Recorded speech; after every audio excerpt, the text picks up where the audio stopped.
Bloop was an ultra-low frequency, high-amplitude underwater sound detected by the U.S. National Oceanic and Atmospheric Administration in 1997.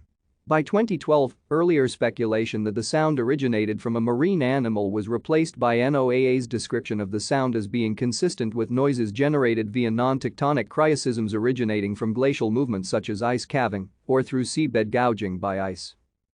According to the NOAA description, the sound rose in frequency over about 1 minute and was of sufficient amplitude to be heard on multiple sensors at a range of over 5,000 kilometers. The NOAA Events Program has attributed the sound to that of a large cryoseism. Numerous ice quakes share similar spectrograms with Bloop, as well as the amplitude necessary to spot them despite ranges exceeding 5,000 kilometers.